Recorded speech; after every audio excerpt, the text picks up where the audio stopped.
Good morning. I hope आपने पुराना video देख लिया होगा जिसमें मैंने एसी चैप्टर का इंट्रोडक्शन दिया है। तो आज हम मेन टॉपिक पे आते हैं जिसमें हम करंट एलिमेंट्स की बात करेंगे। जैसे मैंने बोला था इस चैप्टर में हमें तीन तरह के एलिमेंट रजिस्टर, इंडक्टर और कैपेसिटर के बारे में डिस्कस करना है कि वो कैसी कैरेक्टरिस्टिक शो करते हैं अपनी जब वो किसी एसी सर्किट में लगाए जाते हैं। जिन्होंने पिछला वीडियो देखा होगा उनके लिए ये जो सिंबल है अननोन नहीं होगा, ये ऑसिलेटर का सिंबल है, एसी सोर्स का सिंबल है।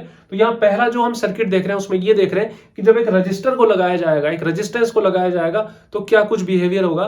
बेसिकली जो भी हम आगे ऐसे करंट एलिमेंट या सर्किट वाले क्वेश्चन करेंगे इसमें हम ईएमएफ जो कि हम अप्लाई कर रहे हैं और करंट जो जनरेट हो रही है उससे उनके बीच में रिलेशन बनाएंगे, उनको कंपेयर करेंगे कि उनमें कितना फेज एंगल है, कितना कौन ज्यादा है, करंट को कौन पीछे कर रहा है, उनके फेजर डायग्राम, यही सब हमें अच्छे से डिस्कस करना है। तो यहां पर जो सर्किट है हमारे सामने वो एक रेजिस्टिव सर्किट है।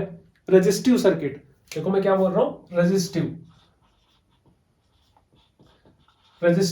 एसी सर्किट, या इसको इस तरीके से बोला जाएगा N AC circuit containing resistance only. सिर्फ ये रेजिस्टेंस लगा हुआ है इस एसी सर्किट में। जो एसी सोर्स हम लगा रहे हैं उसको E equals to E naught sine omega t से मैं लिख सकता हूं। थोड़ा बहुत वापस डिस्कस कर लें। ये जो E है इंस्टेंट वैल्यू ऑफ ईएमएफ है, ये जो ई नॉट है पीक वैल्यू ऑफ ईएमएफ है, और ये जो है उस एसी सोर्स की फ्रीक्वेंसी है। मतलब ये जो एसी आप वोल्टेज लगा रहे हो वो कुछ इस तरीके से, कभी वो पॉजिटिव रहेगा कभी वो नेगेटिव रहेगा। अच्छा, मुझे कैसे पता लगा कि ये ऐसा नहीं है?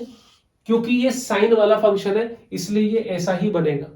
यहां पर इसकी जो पीक वैल्यू है ये है आई नॉट, और किसी भी टाइम, किसी भी टी टाइम पे, सॉरी आई नॉट नहीं, ई नॉट की बात कर रहे हैं, ईएमएफ की बात कर रहे हैं, ये हो गया ई नॉट। और किसी भी टाइम टी पे जो वैल्यू हो सकती है वो है ई, इंस्टेंटेनियस वैल्यू।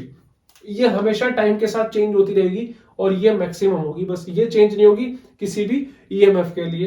तो जब ये वाला ईएमएफ आप अप्लाई करोगे इस रेजिस्टेंस पर तो क्या ये कैरेक्टरिस्टिक शो करेगा, वही देखना है। इस इक्वेशन के साथ हमें कंपेयर करना है। वापस से समझ लो, ये इंस्टेंटेनियस वैल्यू ऑफ ईएमएफ है, ये पीक वैल्यू ऑफ ईएमएफ है, और ये फ्रीक्वेंसी ऑफ ईएमएफ है। यही सारी चीजें हमें डिस्कस करनी है। चलो, तो हमने एक क्वालिटी देखी है रजिस्टर की। रजिस्टर के पास एक क्वालिटी होती है। पहले मैं एसी की क्वालिटी वापस से आपको बता दूं। ये जो एसी करंट है इसकी खासियत ये होती है कि हमेशा अपनी डायरेक्शन चेंज करती रहती है।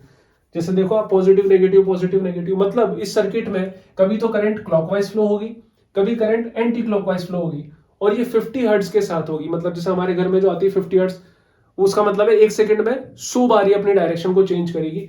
50 बार इधर, 50 बार इधर, कितना फास्ट एक्शन होगा सोच सकते हो आप। लेकिन रेजिस्टेंस की खासियत होती है कि रेजिस्टेंस में से साइड, मतलब चाहे राइट साइड करंट फ्लो हो चाहे लेफ्ट साइड करंट फ्लो, उसको कोई फर्क नहीं पड़ता।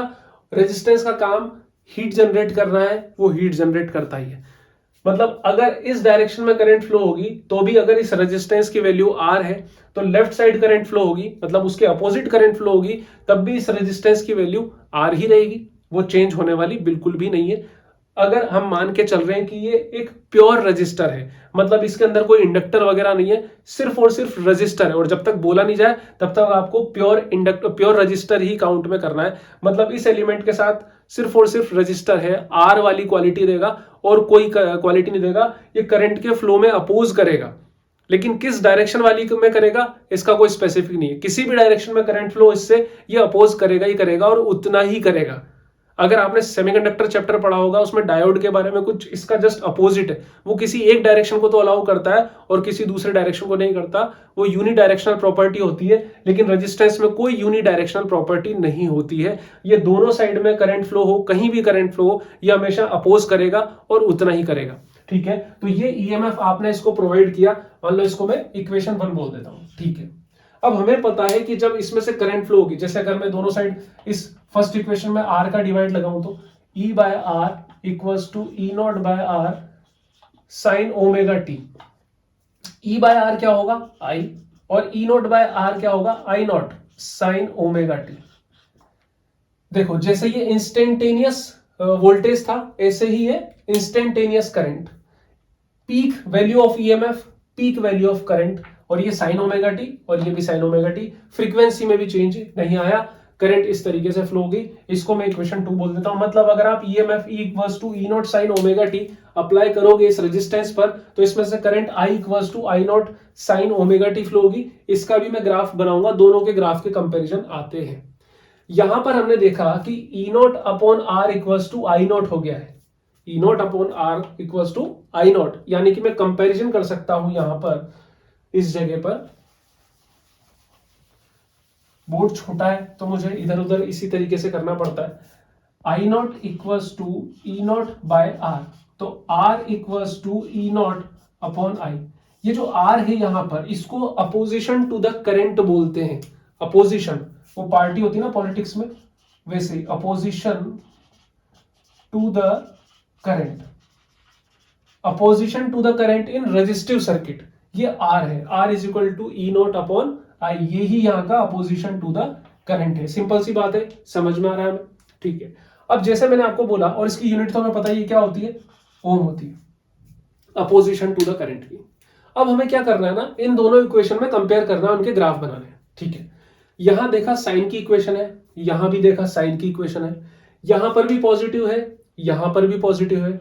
हम बहुत इजीली कंपेयर कर पाएंगे। और ये जो रेजिस्टेंस वाला जो डेरिवेशन है, यही सबसे सिंपल डेरिवेशन है इस चैप्टर का, कुछ करना ही नहीं पड़ता यहां पर ज्यादा, दोनों को इजीली कंपेयर कर सकते हो।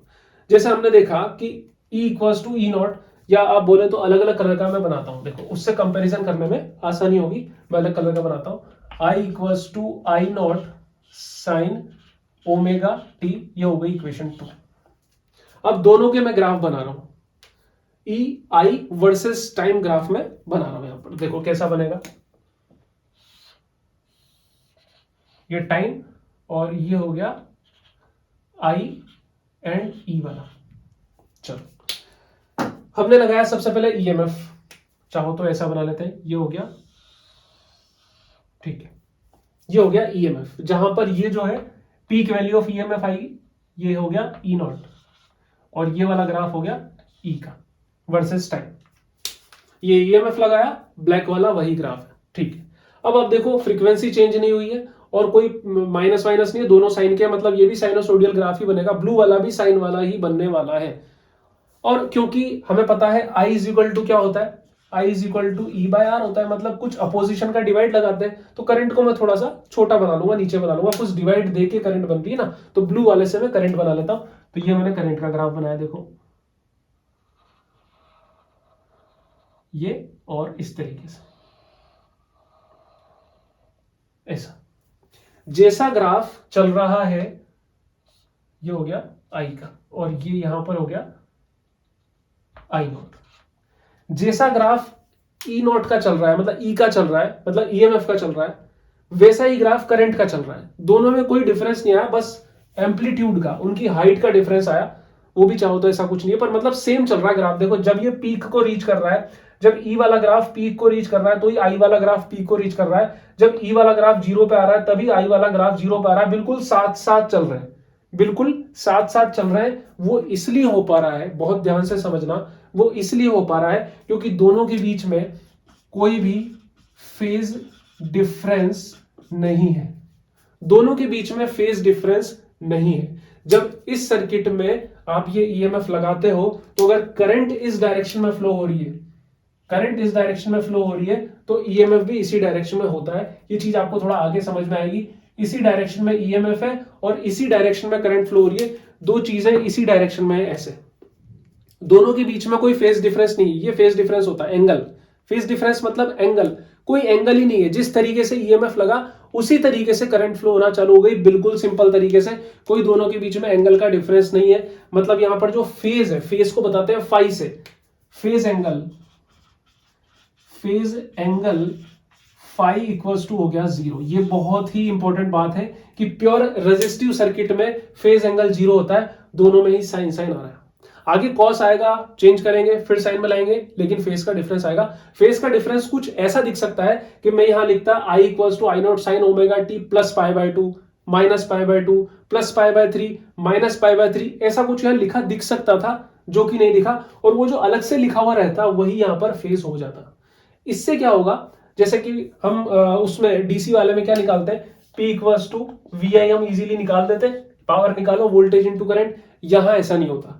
एसी सर्किट में जो एवरेज पावर निकलती है वो होती है IRMS cos फाई, और रजिस्टिव सर्किट के लिए फाई होता है 0 डिग्री, तो cos 0 1 होता है, और इस चीज को बोलते हैं पावर फैक्टर। पावर फैक्टर तो रजिस्टिव सर्किट का पावर फैक्टर cos फाई क्या होता है, 1 होता है। ये भी आप अच्छे से ध्यान रखना, क्योंकि फेज एंगल 0 होता है तो पावर फैक्टर 1 होता है। मतलब एक रेजिस्टिव सर्किट को एसी से अप्लाई करोगे तो वो पावर को डिसिपेट कराएगा ही कराएगा। ऐसा नहीं होगा कि रेजिस्टेंस खराब हो गया तो काम ही नहीं कर रहा, ऐसा नहीं होगा। वो पावर डिसिपेट कराएगा, क्योंकि एंगल कितना आ रहा है, 0 डिग्री आ रहा है, इसलिए हमेशा वो पावर डिसिपेट कराएगा। तो यहां हमने क्या सीखा कि ईएमएफ अप्लाई किया, उसके बाद हमने करंट बनाई, दोनों को कंपेयर किया, दोनों का टाइम के साथ हमने ग्राफ बनाया, जिसमें फेज एंगल हमने पता लगाया, क्योंकि दोनों साइन वाले थे, दोनों में प्लस ही है, माइनस नहीं है। दोनों में माइनस होता तो भी, दोनों में प्लस है तो भी फेज एंगल 0 डिग्री आया, पावर फैक्टर आ गया। अब एक और चीज हमें बनानी होती है यहां पर, इसको मैं यहां से मिटाता हूं, आप नोट कर लेना फेज एंगल और ये सब। हमें फेजर डायग्राम बनाना होता है। फेजर डायग्राम वेक्टर में बहुत अच्छे से मैंने बताया था एक बार, डायग्राम मैंने वीडियो बना रखा है फेजर डायग्राम का। मतलब ओमेगा टी के साथ वो ग्राफ चलता है। जैसे यहां पर हमने देखा कि जो E equals to E0 sine omega t है, ये ओमेगा एंगुलर फ्रीक्वेंसी से ऐसे इसका जो वेक्टर है वो मूव कर रहा है, ऐसे बनाया जाता है। किसी भी टाइम ये ओमेगा टी पर है, तो यहां मैं बिल्कुल डीप में नहीं समझा पाऊंगा उस चीज को। ये ऐसा है, आप वो पुराना वीडियो देख लेना, ये ओमेगा टी पर ऐसा है। E equals to E0 sine omega t, ये ऐसा है, ये इसकी वैल्यू है E0, और यहां पर जो वैल्यू है ये है E, यहां से यहां तक की, सॉरी E, ये E है, ठीक है। अब क्योंकि हमने देखा कि ये जो I equals to I0 sine omega t, ये भी तो ऐसा ही है, इसमें कुछ यहां पर फेज डायग्राम में मतलब इसमें कुछ ऐड ही नहीं हो रहा, सब्ट्रैक्ट नहीं हो रहा, तो ये भी कैसा बनने वाला है, ऐसा ही बनने वाला है। दोनों के बीच में कोई एंगल है ही नहीं, कोई एंगल ही नहीं है, दोनों का फेज कितना है, 0। बना देता हूं इसको यहां से, ये हो गया I, इस तरीके से ये हो गया I0, और ये हो गया I। ये बन गया इनका फेज डायग्राम। फेजर है जिसमें ये ओमेगा टी है, ओमेगा टी से घूमा क्योंकि, और यहां पर ये ऊपर भी हो सकता था, थोड़ा नीचे भी हो सकता था, कोई जरूरी नहीं कि बिल्कुल आप 45 डिग्री पे बनाओ। E I ये पूरा का पूरा फेजर डायग्राम बन गया। तो इस तरीके का डेरिवेशन आपको वहां पर देखने को मिल सकता है बोर्ड में, और इसका एक न्यूमेरिकल अभी हम कर लेते हैं। चलो, जैसे ये क्वेश्चन दिया हुआ है कि एक ईएमएफ है E equals to 314 sine 314 t, इस तरह का कोई ईएमएफ अप्लाई किया हुआ है किसी प्योर रेजिस्टिव एसी सर्किट में, और रेजिस्टेंस की वैल्यू है पाई ओम, ठीक है। तो आपको I0 यानी कि पीक वैल्यू ऑफ करंट और IRMS ये सब समझा चुका हूं पिछले वीडियोस में, आप देख लेना। तो I0 पीक वैल्यू और RMS वैल्यू, जिसको इफेक्टिव वैल्यू बोलते हैं, इसके बारे में पता लगाना है। तो सबसे पहले हम इसके गिवन वैल्यूज तो लिख लें। यहां पर हमने देखा ये जो है, ये है E0 peak value of EMF, ये है 314 वोल्ट। EMF की वैल्यू क्या होती है, वोल्ट होती है, ठीक है। अब हमें निकालना है I0 और IRMS। तो अगर आप E0 की हेल्प ले रहे हो तो जो करंट निकल के आएगी वो I0 होगी। अगर आप ERMS की मदद लेते तो जो करंट निकल के आती वो IRMS होती। तो हम E0 की मदद से IRMS निकाल लेंगे, ठीक है। देखते हैं कैसे। तो सबसे पहले हम क्या करें, I0 तो निकालें। तो I0 is equal to E0 upon R। देखो I0 निकाल रहे हैं तो E0 लिया, E0 कितना है 314, और R कितना है पाई यानी कि 3.14। ये ऊपर गए डिजिट 100 हो गया, तो मतलब कितना आ गया 100 एम्पियर करंट आ गई।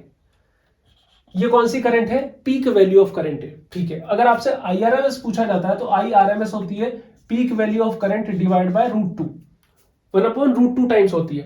तो I0 कितना है 100 अपॉन √2। अब आप सोचोगे 1/√2 कैसे निकालें, तो मैं बता चुका हूं 1/√2 होता है 0.707 मल्टीप्लाई बाय 100, तो कितना आ गया 70.7 एम्पियर। आप देख रहे हो पूरे टाइम 100 एम्पियर फ्लो नहीं होती रहेगी, पूरे टाइम जो इफेक्टिव बनेगी वो बनेगी 70.7 एम्पियर, क्योंकि कभी 100 भी हुई थी और कभी 0 भी हुई थी। इसमें जो करंट फ्लो हुई थी वो इस तरीके से फ्लो हुई थी, ये है 100, लेकिन कभी 0 भी तो हुई थी, फिर 0 हुई थी, फिर -100 हुई थी। तो इसका जो इफेक्टिव वैल्यू आई है वो 70.7 एम्पियर आएगी।